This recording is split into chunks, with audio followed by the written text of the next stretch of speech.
So Kevin, what is in this blend that we're having now? Tom, we actually don't say what is in this blend because for us it's simply not important.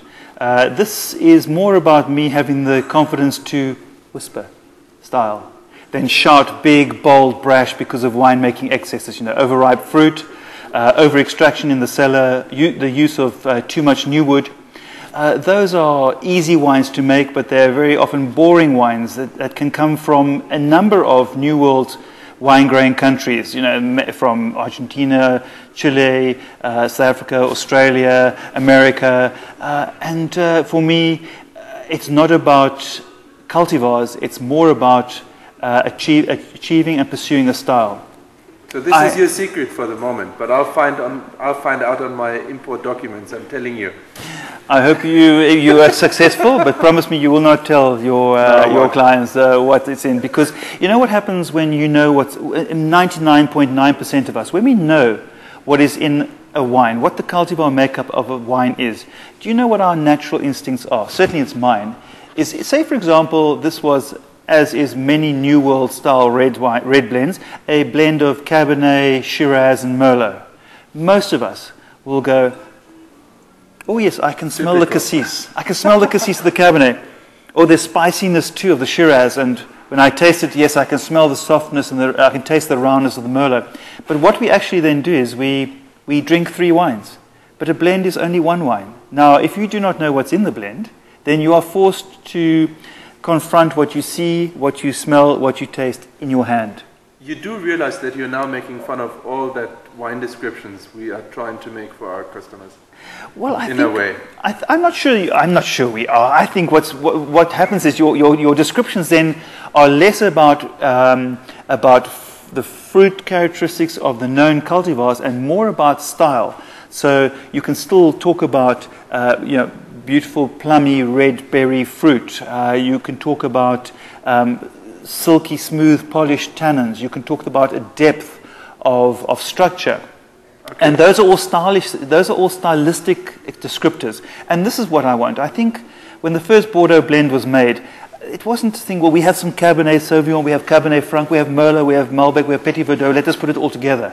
I think it was more about the Cabernet was ready for bottling, they tasted it, the middle palate was maybe a little weak. Talk about other wines. Talk about your wine now, Kevin. Come on.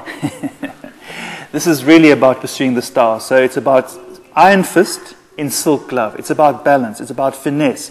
When you talk about balance and finesse in South Africa, many of us think about wateriness and thinness. In the European context, that's absolute nonsense. It's about class and about pedigree, about poise. It's about balance. And this is what we want to pursue here.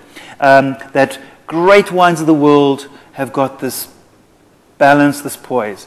And this is what we want to achieve. It's really about a more restrained expression of style. As I was saying to you, when you drink Chateauneuf du Pape, you do not care what of the 13 cultivars are in the wine. You all register. We all register when we drink Chateauneuf du Pape. It's about a style of wine. It's not about the cultivars. And this is what we want to do here. And so I say to the tasters of this wine, venture out of your safe harbor, trust your taste buds as you go out into the open water, and assess the wine for what it is stylistically and not for the cultivar makeup. We don't need to get hung up on cultivars and percentages, which is even worse. It's a very New World phenomenon. We don't need that. This is an interesting experience now.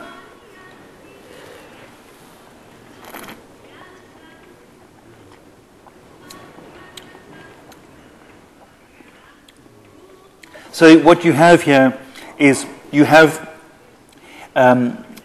very fragrant fruit. You're seduced by the fragrance of the fruit. When you taste it, there's a subtle occupation of your palate. It's not, the wine doesn't go in and conquer and ravage and destroy your palate. You can really drink more than half a glass of this wine.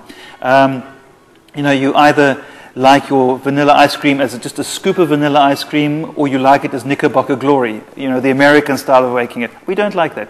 A scoop of vanilla ice cream. This is the style that we want to make. It's got very polished tannins. It's got a wonderfully subtle yet compelling structure. And the most interesting thing for me is that the last sip in this bottle will be very different to the first. There's a real evolution of style as the wine is exposed to air, it evolves.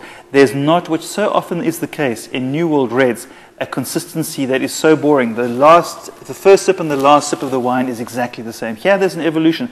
It's something you're going to come back to this wine in 5 minutes' time and go, wow, there's something here that we didn't taste just now. And that's the beauty of this blend. And it's there to reflect vintage year on year. As I said before, we get dealt a different hand every year.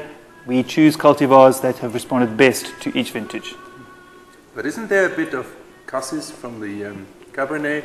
And isn't there a bit of pepper from the Shiraz? Don't I taste any of this? Tom, only my wife knows this and she sleeps with me, so you have got no chance. Okay, I have to finish this up in German now. Liebe Weindeco-Freunde, ich verspreche Ihnen, der Mann war in seinem ersten Leben kein Pfarrer und wir haben ihm nicht gesagt, dass er das alles machen soll. Das ist pure Passion, er liebt einfach, was er tut und redet sehr lang. Die Verkostungen heute waren ein bisschen länger. Vielen Dank fürs Zuschauen. To wine.